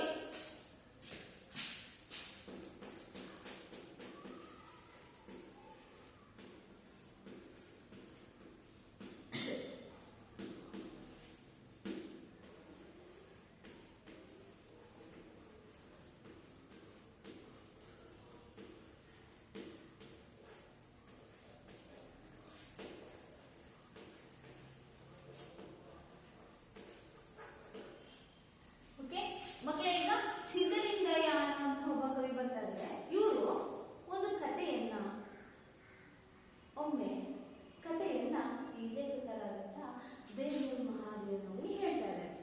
ಆ ಕಥೆಯಲ್ಲಿ ಏನಪ್ಪಾ ಅಂದ್ರೆ, ಮನಿ ಮಂಚಮ್ಮ ಅನ್ನುವಂಥ ಒಂದು ಊರಿನ ಗ್ರಾಮ ದೇವತೆ. ನಮ್ಮ ಊರುಗಳಲ್ಲಿ ಒಂದು ಗ್ರಾಮ ದೇವತೆ ಇರ್ತಾರ, ಹಾಗೆಯೇ ಊರಲ್ಲಿ ಮನಿ ಮಂಚಮ್ಮ ಅನ್ನುವಂಥ ಒಬ್ಬ ಗ್ರಾಮ ದೇವತೆ ಇದೆ ಎಂಬ ಗ್ರಾಮ ದೇವತೆಯ ಒಳಗಿಂದ ನನ್ನ ದೇವರು ಒಳ ಮೂಡುತ್ತದೆ. ಅವ್ರ ದೇವ್ರ ಬಗ್ಗೆ ಹೇಳ್ತಾ ಹೋಗ್ತಾರೆ. ಏನಾಯ್ತಪ್ಪ ಅಂದ್ರೆ, ಒಂದ್ಸಲ ಆ ಊರಿನ ಜನರೆಲ್ಲ ಏನ್ ಮಾಡ್ತಾರೆ, ಊರಿನ ಜನರೆಲ್ಲ ಚಂದವನ್ನ ಎತ್ತಿ ಎಲ್ಲ ಕಡೆ ಹಣವನ್ನ ಸಂಗ್ರಹಿಸಿ ಏನ್ ಮಾಡ್ತಾರೆ, ಆ ದೇವಿಗೆ ದೇವಸ್ಥಾನವನ್ನ ಕಟ್ಟೋಣ ಅಂತ ನಿರ್ಧಾರ ಮಾಡ್ತಾರೆ. ಗುಡಿಯನ್ನ ಕಟ್ಟೋಣ ಅಂತ ಎಲ್ಲರೂ ಒಗ್ಗಟ್ಟಾಗಿ ಸೇರಿ ನಿರ್ಧಾರವನ್ನು ಮಾಡ್ತಾರೆ. ಆಗ ಗುಡಿ ಕಟ್ಟಲು ನಿರ್ಧಾರವನ್ನ ಮಾಡಿದಾಗ ಹೀಗೆ ಗುಡಿಯನ್ನ ಕಟ್ಟಿ ಎಲ್ಲರೂ ಏನ್ ಮಾಡ್ತಾರೆ, ಗೋಡಿಗರು ಎಲ್ಲರೂ ಬಂದು ಚಂದವನ್ನ ಹಣವನ್ನ ಸಂಗ್ರಹಿಸಿ ಎಲ್ಲರೂ ಗುಡಿಯನ್ನ ನಿರ್ಮಾಣ ಮಾಡೋಣ ಅಂತ ನಿರ್ಧಾರವನ್ನ ಮಾಡಿ ಎಲ್ಲರೂ ಬರ್ತಾರೆ. ಗುಡಿ ಏನಾಯ್ತು, ಎಲ್ಲ ಕಟ್ಟಡ ಗೋಡೆ ಎಲ್ಲವನ್ನು ಕಟ್ಟಿದ್ರು. ಮೇಲ್ಭಾಗದ ಒಂದು ಹೊದಿಕೆ ಮುಚ್ಚಳ ಅಂತ ಇರುತ್ತಲ್ವಾ, ಅದು ಮಾತ್ರ ಬಾಕಿ ಇತ್ತು, ಅದನ್ನ ಮಾತ್ರ ಕಟ್ಟಬೇಕಾಗಿತ್ತು ಚಾವಣಿ ಮಟ್ಟಕ್ಕೆ ಆ ಗುಡಿ ಬಂದಾಗ. ಹೀಗೆ ಕಟ್ತಾ ಇರುವಾಗ ಚಾವಣಿ ಮೇಲ್ಹೊದಿಕೆ ಅದು ಆ ಸಮಯಕ್ಕೆ ಮೇಲ್ಹೊದಿಕೆ ಅಲ್ಲಿ ಕಟ್ಟಬೇಕಿತ್ತು. ಆ ಸಮಯದಲ್ಲಿ ಅಲ್ಲೇ ಒಬ್ಬ ಇದ್ದಾನೆ, ಅವನ ಮೈ ಮೇಲೆ ಆ ದೇವರಾಗಿರುವಂತ ಮನೆ ಮಂಚಮ್ಮ ದೇವರು ಬಂದು ಹೇಳ್ತಾ ಇದ್ದಾರೆ. ಆವಾಹಿಸಿಕೊಂಡು ಅಂದ್ರೆ ಬಂದು ಮೈ ಮೇಲೆ ಬಂದು, ಗ್ರಾಮೀಣ ಪ್ರದೇಶದಲ್ಲಿ ಹೇಳ್ತೀವಿ ಆ ದೇವ್ರು ಬಂದ್ರು ಮೈಯಲ್ಲೇ ಈ ದೇವ್ರು ಅಂತ ನಿಮ್ಗೆ ಗೊತ್ತಿರುತ್ತೆ ಮಕ್ಕಳೇ, ಅದನ್ನ ಹೇಳ್ತಾ ಇರ್ತಾರೆ. ಹಾಗೆ ದೇವ್ರ ಮೈಯಲ್ಲಿ ಬಂದ್ರು ಹೇಳ್ತಾ ಇದ್ದೀನಿ ಅಂತ ಹೇಳ್ತಾರೆ. ಅದನ್ನ ದೇಹದಲ್ಲಿ ಮೈ ಮೇಲೆ ಇರುತ್ತೆ ಮನೆ ಮಂಚಮ್ಮ ಬಂದು ಹೇಳ್ತಾರೆ. ಏನಂತ? ನಿಲ್ಸಿ ನನ್ನ ಮಕ್ಕಳ ಎಂದು ಅಬ್ಬರ ಮಾಡುತ್ತಾಳೆ. ಮಕ್ಕಳ ನಾನು ಈ ಮನೆ ಕಟ್ಟದ ನಿಲ್ಸ್ಬಿಡಿ, ಇಲ್ಲಿ ಸ್ಟಾಪ್ ಮಾಡ್ಬಿಟ್ಟು ನೀವು ಅಂತ ಜೋರಾಗಿ ಹಾಕಿ ಅವನು ಕೂಗ್ತಾ ಇದೆ. ಈ ಅಬ್ಬರಕ್ಕೆ ಜೋರಾದಂತಹ ಒಂದು ಕೂಗುವಿಕೆ ಅಲ್ಲಿದ್ದಂತಹ ಎಲ್ಲ ಜನರು ತಮ್ಮ ತಮ್ಮ ಕೆಲಸ, ಕೆಲವೊಬ್ರು ಗೊಂಡಿ ಕೆಲಸ ಮಾಡ್ತಿದ್ದಾರೆ, ಕೆಲವೊಬ್ರು ಮರಳು ಹೋಗ್ತಾ ಇದ್ದಾರೆ, ಕೆಲವೊಬ್ರು ಸಲಿಕೆ ತಗಣೆ ಮಾಡ್ತಿದ್ದಾರೆ, ಕೆಲವೊಬ್ರು ಇಟ್ಟಿ ಇಡ್ತಿದ್ದಾರೆ. ಹೀಗೆ ಒಬ್ಬೊಬ್ರು ಒಂದು ಕೆಲಸ ಮಾಡ್ತಿದ್ರಲ್ವಾ, ಅವರೆಲ್ಲರ ಅಲ್ಲೇ ಕೆಲಸವನ್ನು ಬಿಟ್ಟು ಎಲ್ಲರೂ ಓಡೇ ಬರ್ತಾರೆ. ಕಕ್ಕಾಬಿಕ್ಕಿಯಾಗಿ ಆಶ್ಚರ್ಯದಿಂದ ಎಲ್ಲರೂ ನೋಡ್ತಾ ಇದ್ದಾರೆ. ನೋಡುತ್ತಿರಲು ಆ ದೇವತೆ ಹಾಗೂ ಆ ಜನರ ನಡುವೆ ಮಾತುಕತೆ ನಡೆಯುತ್ತದೆ. ಅಲ್ಲೊಬ್ರು ಇಲ್ಲೊಬ್ರು ಇಲ್ಲೊಬ್ರು ಅಲ್ಲೊಬ್ರು ದೇವಸ್ಥಾನ ಕಟ್ತಾ ಇದಾರೆ, ಅಲ್ಲೊಬ್ರು ಇಲ್ಲೊಬ್ರು ಇಲ್ಲೊಬ್ರು ಸೇರ್ಕೊಳ್ತಾರೆ. ಈ ತರ ಅಬ್ಬರ ಇದ್ದ ತಕ್ಷಣ ಎಲ್ಲರೂ ಓಡೆ ಬಂದು ಆ ದೇವರ ಆಹ್ವಾನ ಆಗಿತ್ತಲ್ವಾ ಆ ವ್ಯಕ್ತಿಯ ಬಳಿಗೆ ಎಲ್ಲರೂ ಬಂದು ನಿಂತ್ಕೋತಾರೆ. ನಿಂತ್ಕೊಂಡು ಏನ್ ಮಾಡ್ತಾರೆ? ಮಾತಾಡ್ತಾ ಇದ್ದಾರೆ. ಏನಂತ? ಏನಯ್ಯ ಏನ್ ಮಾಡ್ತಾ ಇದ್ದೀರಿ ಅಂತ ದೇವತೆ ಇರುವಂತ ಮಕ್ಕಳು ಗೋಂಡಿ ಮನೆ ಕಟ್ಟಿಸ್ತಾ ಇದಾರಲ್ಲ ಗುಡಿನ, ಅವ್ರಿಗೆ ಕೇಳ್ತಾ ಇದ್ದಾರೆ. ನೀನು ಬಂದು ಗುಡಿ ಮನೆ ಕಟ್ತಾ ಇದ್ದೀವಿ ತಾಯಿ, ನಿನಗೆ ಒಂದು ವಾಸ ಮಾಡ್ಲಿಕ್ಕೆ ಒಂದು ಗುಡಿ ಮನೆಯನ್ನ ನಾವು ಕಟ್ತಾ ಇದ್ದೀವಿ ತಾಯಿ ಅಂತ ಭಕ್ತಿಯಿಂದ ಆ ದೇವಿಯನ್ನ ಹೇಳ್ತಾ ಇದ್ದಾರೆ. ಆಗ ಈಕೆ ಹೇಳ್ತಾಳೆ ದೇವತೆ ಮನೆ ಮಂಚಮ್ಮ ದೇವಿ, ಓಹೋ ನನಗೆ ಗುಡಿ ಮನೆ ಕಟ್ತಾ ಇದ್ದೀರೋ, ಹಾಗಾದ್ರೆ ನಿಮಗೆಲ್ಲ ಮನೆ ಉಂಟಾ ನನ್ನ ಮಕ್ಕಳ? ಸರಿ ಆಯ್ತು, ನನಗೋಸ್ಕರ ನೀವು ಮನೆ ಕಟ್ತಾ ಇದ್ದೀರಾ, ಫಸ್ಟ್ ನಿಮಗೆ ಏನಾದ್ರು ಮನೆಗಳಿದಾವ ಮಕ್ಕಳೇ ಅಂತ ಆ ತಾಯಿ ಅಲ್ಲಿಂದ ಎಲ್ಲ ಜನರನ್ನ ಪ್ರಶ್ನೆ ಮಾಡ್ತಿದ್ದಾರೆ. ಆಗ ಅಲ್ಲೋ ಎಲ್ಲೋ ಒಬ್ಬಿದ್ದ, ಅಲ್ಲೋ ಗುಂಪಿನಲ್ಲಿ ಎಲ್ಲೋ ಇದ್ದಂತಹ ಒಬ್ಬನು, ಇಲ್ಲ ನನಗಿಲ್ಲ ತಾಯಿ, ನನಗೆ ಇಲ್ಲ ತಾಯಿ ಮನೆ ಅಂತ ಆ ಗುಂಪಿನಲ್ಲಿರುವಂತಹ ಒಬ್ಬ ವ್ಯಕ್ತಿ ತಾಯಿಗೆ ಹೇಳ್ತಾರೆ. ಹಾಗಾದ್ರೆ ತಾಯಿ ಹೇಳ್ತಿದ್ದಾಳೆ, ಹಾಗಾದರೆ ಎಲ್ಲರಿಗೂ ಮನೆ ಆಗುವವರೆಗೆ ನನಗೂ ಮನೆ ಬೇಡ. ಇಲ್ಲಿದಿರಲ್ಲ, ಈ ಊರಿನಲ್ಲಿ ಇದಿರಲ್ವಾ, ಎಲ್ರೂ ಎಲ್ಲ ಪ್ರತಿಯೊಬ್ಬರಿಗೂ ಮನೆ ಆಗ್ಬೇಕು, ಮನೆ ಆಗುವವರೆಗೂ ನನಗೆ ನೀವು ಮನೆಯನ್ನ ಕಟ್ಟೋದು ಬೇಡ ಅಂದ್ರೆ ಏನು ತಾಯಿಯ ಉದ್ದೇಶ? ಒಳ್ಳೆಯ ಉದ್ದೇಶ. ನೀವೆಲ್ಲರೂ ಫಸ್ಟ್ ಏನ್ ಮಾಡ್ಬೇಕು? ಶ್ರಮಿಕರು, ಶ್ರಮಜೀವಿಗಳು, ನಿಮಗಾಗಿ ಮನೆ ಇರಬೇಕು, ನಿಮಗೆ ಮನೆ ಆಗುವವರೆಗೂ ನನಗೂ ಮನೆ ಬೇಡ ಅನ್ನುವಂಥ ನಿರ್ಧಾರಕ್ಕೆ ಆ ಮನೆ ಮಂಚಮ್ಮ ದೇವಿ ಬರ್ತಾ ಇದ್ದಾಳೆ ನೋಡಿ. ಹಾಗಾದ್ರೆ ಸಂದರ್ಭ ಬರುತ್ತೆ ಮಕ್ಕಳೇ. ಹೀಗೆಂದ ಮಂಚಮ್ಮ ದೇವಿ ಮನೆ ಮಂಚಮ್ಮನಾಗುತ್ತಾಳೆ. ಮನೆಯ ಪ್ರತಿಯೊಬ್ಬರ ಮನೆಗಳಲ್ಲಿ ಮಂಚಮ್ಮನಾಗಿರ್ತಾಳೆ ಅಲ್ವಾ? ಹೀಗೆ ಅಂದಿನಿಂದ ಈಗಲೂ ಸಹ ಆ ಮಂಚಮ್ಮ ದೇವಿಗೆ ಮೇಲಿನ ಚಾವಣಿ ಹೊದಿಕೆ ಅನ್ನುವಂಥದ್ದು ಆಗೇ ಇಲ್ಲ. ಹೀಗೆಯೂ ಸಹ ಆ ಚಾವಣಿ ಇಲ್ಲದ ಗುಡಿಯಲ್ಲಿ ತಾಯಿ ಮನೆ ಮಂಚಮ್ಮ ಇಂದೂ ಸಹ ಪೂಜಿತಳಾಗಿದ್ದಾಳೆ. ಪೂಜೆಯನ್ನ ಮಾಡ್ತಾ ಇದ್ದಾಳೆ, ಪೂಜಿಸ್ತಾ ಇದ್ದಾರೆ ಎಲ್ಲರೂ. ಈ ರೀತಿ ಚಾವಣಿ ಇಲ್ಲದ ಗುಡಿಯಲ್ಲಿ ಕಾರುಣ್ಯ ಸಮತೆಯ ಬುದ್ಧನಿಗೆ ಇರುವ ದೇವಸ್ಥಾನ ಗುಡಿ ಇಲ್ಲವಲ್ವೋ ಹಾಗೆಯೇ ಬುದ್ಧನ ಹಾಗೆ ಇಟ್ಟರೆ ಅದೇ ನನ್ನ ದೇವರಾಗುತ್ತದೆ ಅಂತ ಹೇಳಿ ಅವರು ಹೇಳ್ತಾ ಇದ್ದಾರೆ. ಇದಾದ ನಂತರ ಮಕ್ಕಳೇ ಮಗಳ ಪ್ರಶ್ನೆ, ಮನೆ ಮಂಚಮ್ಮ ಯಾರು?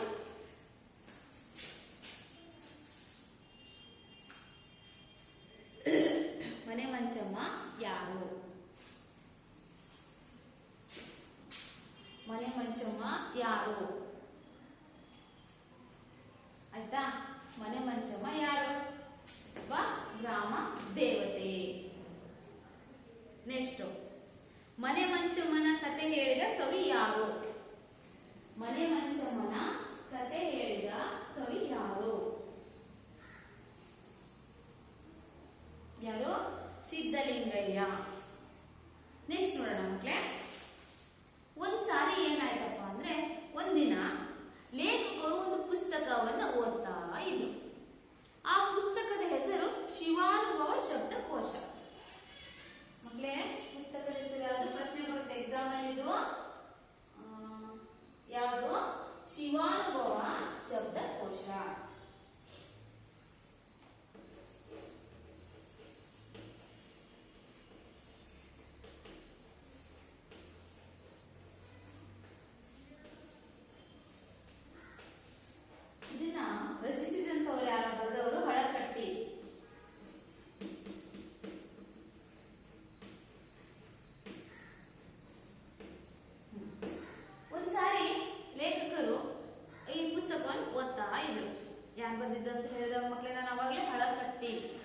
ಒಂದು ಅಂಕ ಪ್ರಶ್ನೆ ಬರುತ್ತೆ. ಶಿವಾನುಭವ ಶಬ್ದಕೋಶ ರಚಿಸಿದವರು ಯಾರು? ಓಕೆ, ಈ ಪುಸ್ತಕವನ್ನ ಓದ್ತಾ ಇದ್ದಂತಹ ಸಮಯದಲ್ಲಿ ಆ ಪುಸ್ತಕದಲ್ಲಿ ಏನು ಅಂಶ, ಅರಿವು ಜ್ಞಾನದ ಬಗ್ಗೆ ಅವರು ಹೇಳಿರುವುದು ನೋಡಿ ನನಗೆ ಸುಸ್ತಾಗೋಯ್ತು. ಅದರಲ್ಲಿ ಮುಖ್ಯವಾಗಿ ಆ ಬುಕ್ಕಲ್ಲಿ ಏನಿತ್ತು, ಅರಿವು ಹಾಗೂ ಜ್ಞಾನ, ತಿಳುವಳಿಕೆ ಬೇರೆ ಜ್ಞಾನ ಬೇರೆ ಅಲ್ವಾ? ಅರಿವು ತಿಳುವಳಿಕೆ ಬೇರೆ, ಜ್ಞಾನ ಬೇರೆ, ಅನುಭವ ಬೇರೆ, ಹೀಗೆ ನಾನಾ ಅರ್ಥಗಳು ಬರುತ್ತೆ. ಜ್ಞಾನ ಪುಸ್ತಕದಲ್ಲಿ ಕಲಿತಂತಹ ಜ್ಞಾನ, ಹೌದಲ್ವಾ? ಆ ಜ್ಞಾನವನ್ನ ತಿಳುವಳಿಕೆ ಮಾಡ್ಕೊಂಡು ನಾವು ಮನಸ್ಸಲ್ಲಿ ನೆನ್ಪಲ್ಲಿ ಇಟ್ಕೊಂತಿಲ್ವಾ, ಅದು ಅರಿವು ತಿಳುವಳಿಕೆ ಅಂತ ಆಗುತ್ತೆ, ಗೊತ್ತಾನೆ? ಹೀಗೆ ಇದನ್ನ ನೋಡಿ ಓದಿ ಓದಿ ಲೇಖಕರಿಗೆ ತುಂಬಾ ಸುಸ್ತಾಯ್ತು.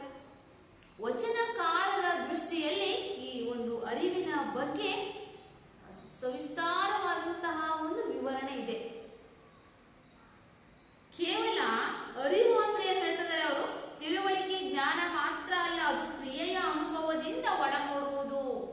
ಹಾಗಾದ್ರೆ ಅರಿವು ಅನ್ನುವಂಥದ್ದು ಜ್ಞಾನದಿಂದ ಅಷ್ಟೇ ಅಲ್ಲ, ಅದು ಕ್ರಿಯೆ, ಕೆಲಸದ ಮೂಲಕ ಅದು ನಮಗೆ ಅನುಭವಕ್ಕೆ ಬರುವುದೇ ನಿಜವಾದಂತಹ ಒಂದು ಒಡಮೂಡುವುದು, ಅನುಭವದಿಂದ ಒಡಮೂಡುವುದು ಅಂದ್ರೆ ಅರಿವು ಅಂತ ಹೇಳ್ತಿದ್ದಾರೆ ಅವರು. ಅದು ಕೇಳಿ ತಿಳಿದಿದ್ದಲ್ಲ, ಈ ಕಡೆ ಕೇಳಿದೀವಿ, ಪಾಠವನ್ನ ಕೇಳಿ ತಿಳ್ಕೊಂಡಿವಿ ಅನ್ನೋದಷ್ಟೇ ಅಲ್ಲ, ಅದು ಅನುಭವಕ್ಕೆ ಬರಬೇಕು, ತಿಳುವಳಿಕೆಗೆ ಬರಬೇಕು. ಕ್ರಿಯೆಯಲ್ಲಿ ನಾವು ಮಾಡುವಂತಹ ಒಂದು ಕೆಲಸದಲ್ಲಿ ಕ್ರಿಯೆಯಲ್ಲಿ ಅದು ಮೂಡಬೇಕು. ಅದೇ ನಿಜವಾದ ತಿಳುವಳಿಕೆ, ಅದು ತರ್ಕವಲ್ಲ, ನಡೆಯಿಂದ ನುಡಿ ಹುಟ್ಟಿದರೆ ಅದು ಅರಿವು. ನಾವು ಮಾಡುವಂತಹ ಒಂದು ನಡೆಯಿಂದ ಮಾತಿನಂತೆ ನಡೆಯುವುದು ನಾವು ಅಲ್ವಾ? ಮಾತು ಆಡಿದರೆ ಹೋಯ್ತು, ಮುತ್ತು ಒಡೆದರೆ ಹೋಯ್ತು ಅಂತ ಗಾದೆ ಮಾತಿದೆ. ಮಾತಿನಂತೆ ನಡೆಯಬೇಕು. ಹೀಗೆ ಕೆಲವೊಂದು ನಾವು ಹೇಳ್ತಿದ್ದೇವೆ, ಕೆಲವೊಂದು ಹೇಳ್ತಿದ್ದಾರೆ, ಮಾತುಗಳು ಕೊಡ್ತಾರೆ, ನಾ ಆ ಕೆಲಸ ಮಾಡ್ತೀನಿ, ಈ ಕೆಲಸ ಮಾಡ್ತೀನಿ, ಸುಳ್ಳು ಸತ್ಯವನ್ನ ಹೇಳ್ತೀನಿ, ಮಕ್ಕಳೇ ನಿಮ್ಮ ಊರಲ್ಲಿ ಎಲ್ಲ ಕುಡಿಯೋ ನೀರಿನ ವ್ಯವಸ್ಥೆ ಇಲ್ಲ, ನಿಮ್ಮೆಲ್ಲರೂ ಕುಡಿಯೋ ನೀರಿನ ವ್ಯವಸ್ಥೆ ಮಾಡ್ತಾನೆ ಅಂತ ಸ್ಟೇಜಲ್ಲಿ ಹೇಳ್ತಾ ಹೋಗ್ತಾರೆ. ಆದ್ರೆ ಅವ್ರು ಏನ್ ಮಾಡ್ತಾರೆ, ಅದೇ ರೀತಿ ನಡ್ಕೊಳ್ಳಲ್ಲ ಅಲ್ವಾ? ಹೀಗೆ ನಡೆಯಿಂದ ನುಡಿ ಹುಟ್ಟಿದರೆ ಅದು ಅರಿವು. ನಿಜವಾದಂತಹ ಒಂದು ವ್ಯಕ್ತಿ ಅರಿವಿದೆ ಅಂದ್ರೆ ನಡೆ, ಮಾತು, ಮತ್ತೆ ಆತ ನಡ್ಕೊಳ್ಳುವಂತಹ ದಾರಿ, ನಡೆ ಅಂದ್ರೆ ವಾಕ್ ಮಾಡೋದಲ್ಲ, ನಡೆ ಅಂದ್ರೆ ಆ ರೀತಿ ನಾವು ನಡ್ಕೋಬೇಕು. ಸತ್ಯವನ್ನ ಹೇಳ್ತೀವಿ, ಸತ್ಯವಾಗಿರ್ಬೇಕು ಅನ್ನುವಂಥದ್ದು. ಸತ್ಯ ಹರಿಶ್ಚಂದ್ರ ಅಲ್ಲಿ ಕೇಳಿದ್ರಲ್ವ ಕಥೆನ, ಆ ರೀತಿಯಲ್ಲಿ ನಡ್ಕೋಬೇಕು. ನುಡಿದಂತೆ ನಡೆ, ನುಡಿದಂತೆ ನಡೆಯಬೇಕು ಅಂತ ಹೇಳ್ತಿದ್ದಾರೆ. ಹಾಗಾದ್ರೆ ಆ ನಡೆಯಿಂದ ನುಡಿ ಹುಟ್ಟಬೇಕು ಅಂದಾಗ ಮಾತ್ರ ಅರಿವು ಆಗುತ್ತೆ ಅಂತ ಹೇಳ್ತಿದ್ದಾರೆ. ಈಗ ನನ್ನ ಮನಸ್ಸು ಅರಿವಿಗಾಗಿ ಅರಿವು ಅನ್ನುವಂತ ಪದ ಹುಡ್ಕೊಂತ ಲೇಖಕರು ಹುಡ್ತಾನೇ ಇದ್ದಾರೆ. ಅದೆಲ್ಲಿ ಹುಡುಕ್ತದೆ? ವಚನಕಾರ ದೃಷ್ಟಿಯಲ್ಲಿ ನೋಡ್ತಿದ್ದಾರೆ. ವಚನಕಾರ ಅಂದ್ರೆ 12ನೇ ಶತಮಾನದಲ್ಲಿ ಬರುವಂತಹ ಒಂದು ಬಸವಣ್ಣನವರ ಅವಧಿ. ಅಲ್ಲಿ ಅನೇಕ ಮಹಾನ್ ವ್ಯಕ್ತಿಗಳು, ಶರಣರು ಒಂದು ವಚನಗಳನ್ನು ರಚಿಸಿದ್ದಾರೆ, ಸಮಾಜದಲ್ಲಿರುವಂತಹ ಒಂದು ಮೌಢ್ಯಗಳನ್ನ ಹೊರದೋಡಿಸಿದ್ದಾರೆ ಅಲ್ವಾ? ಇಂತಹ ಒಂದು ಆ ಸಾಹಿತ್ಯದಲ್ಲಿ ಹುಡುಕ್ತಾ ಇದ್ದಾರೆ. ಭಾರತೀಯ ಪರಂಪರೆಯಲ್ಲಿ ಈ ಸುಟ್ಟುಕೊಂಡು ಬರುವ ಅರಿವು ಯಾರ್ಯಾರಿಗಿದೆ, ಎಲ್ಲೆಲ್ಲಿದೆ ಹುಡುಕಾಡತೊಡಗಿದೆ. ಈ ಅರಿವು, ಜ್ಞಾನ, ತಿಳುವಳಿಕೆ ಅನ್ನುವಂಥದ್ದು ಎಲ್ಲೆಲ್ಲಿದೆ, ಹೇಗಿದೆ ಅನ್ನುವಂಥದ್ದು ವಿಚಾರವನ್ನ ಲೇಖಕರು ಹುಡುಕೋತ ಹೊರಟಿದ್ದಾರೆ. ನೋಡೋಣ ಮಕ್ಕಳೇ, ಉಳಿದಂತಹ ಮುಂದಿನ ಭಾಗವನ್ನು ನೆಕ್ಸ್ಟ್ ನೋಡೋಣ. ಹಾಗಾದ್ರೆ ಅರಿವು ಎಲ್ಲಿದೆ, ವಚನ ಸಾಹಿತ್ಯದಲ್ಲಿ ಎಲ್ಲಿ ಹುಡುಕ್ತಾ ಇದ್ದಾರೆ, ಯಾವ ಅಂಶಗಳನ್ನ ಆಧರಿಸಿ ತಿಳುವಳಿಕೆ ಇರಬೇಕು, ಅರಿವು ಜ್ಞಾನ ಹೇಗೆ ಅನ್ನುವಂಥ ವಿಚಾರವನ್ನ ನಾವು ನೋಡೋಣ. ಒಂದೆರಡು ಪ್ರಶ್ನೆ ಕೇಳ್ತೀನಿ ಮಕ್ಕಳೇ.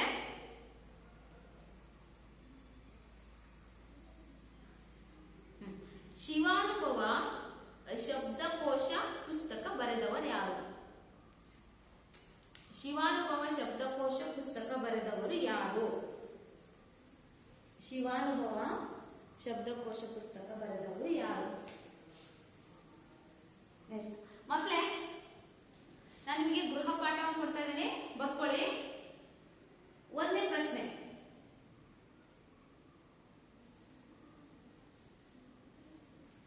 ಇಂದೆಲ್ಲ ನಾಳೆ ಫಲ ಕೊಡುವ ಅಂಶಗಳು ಯಾವುವು?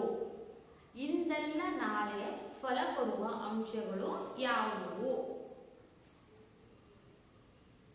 ಇಂದೆಲ್ಲ ನಾಳೆ ಫಲ ಕೊಡುವ ಅಂಶಗಳು ಯಾವುವು? ನೆಕ್ಸ್ಟ್,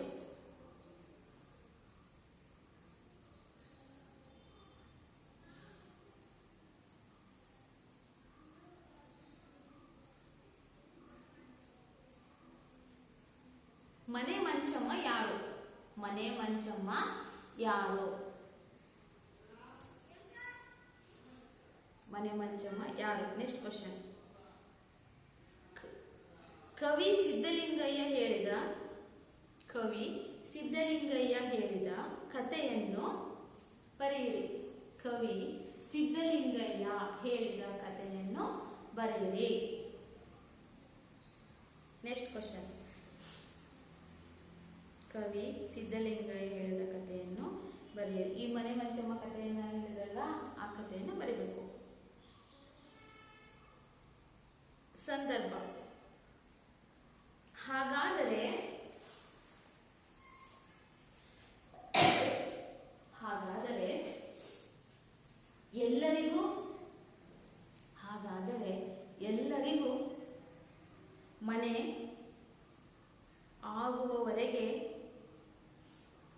ಹಾಗಾದರೆ ಎಲ್ಲರಿಗೂ ಮನೆ ಆಗುವವರೆಗೆ ನನಗೂ ಮನೆ ಬೇಡ.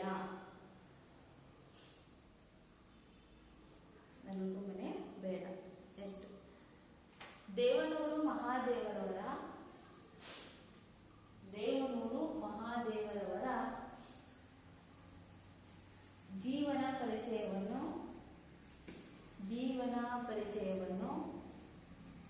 ಜೀವನ ಪರಿಚಯವನ್ನು ವಾಕ್ಯ ರೂಪದಲ್ಲಿ ಬರೆಯಿರಿ.